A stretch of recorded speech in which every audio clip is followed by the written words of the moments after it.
Bienvenue à toutes et à tous sur cette capsule linguistique Juste un mot. Nous sommes au Palais des Gouverneurs à Porto Novo ou, si vous le voulez bien sûr, au Palais Bourbon à Paris, ceci pour parler des célèbres députés. Et oui, eux et encore eux, toujours eux. C'est quoi un député?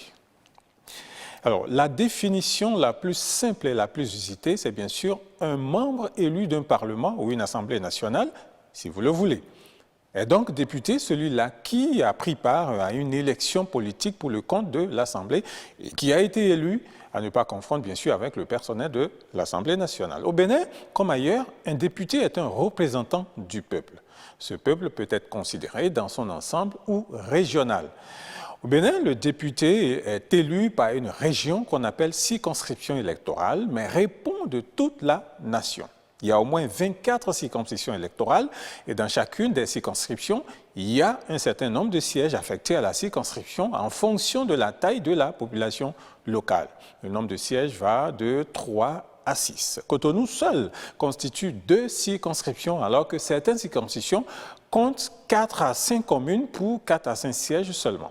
Alors, lorsqu'un député est élu, il siège pour 4 ans renouvelables, sans limitation de nombre de mandats. Donc, dans un système bicaméral, un député est le plus souvent membre de ce qu'on appelle la chambre basse, alors que les membres de la chambre haute portent bien sûr un autre titre, tel que sénateur par exemple en Côte d'Ivoire ou par exemple lord en Angleterre. Aux États-Unis, ce sont les représentants et en Angleterre, le député est appelé un MP, Member of Parliament.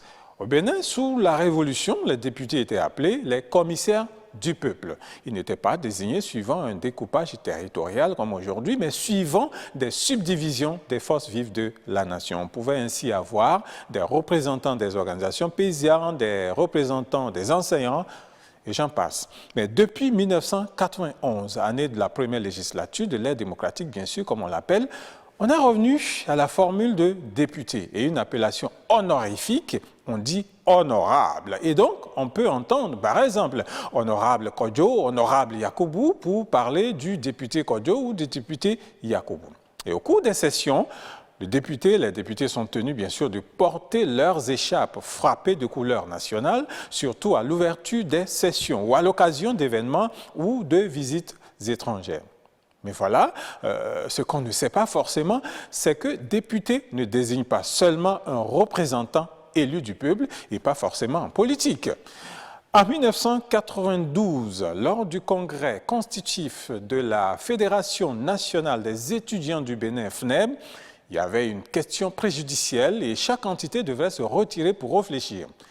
En plénière, revenu en plénière donc, Jean Afo, représentant de la faculté de droit, qu'on appelait FAGEP, a pris la parole et dit « À propos de la question de l'union ou de la fédération, les députés de la FAGEP, il n'a pas eu le temps de finir sa phrase quand un tonnerre de rire l'interrompt.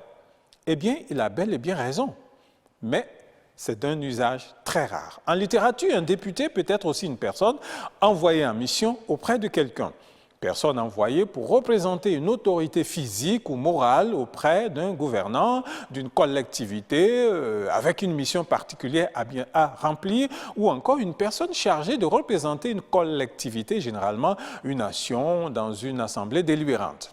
Au Bénin, c'est le deuxième pouvoir après l'exécutif et le président de cette assemblée est bien sûr la deuxième personnalité de l'État. Bravo aux députés, représentez toujours le peuple, cher honorable.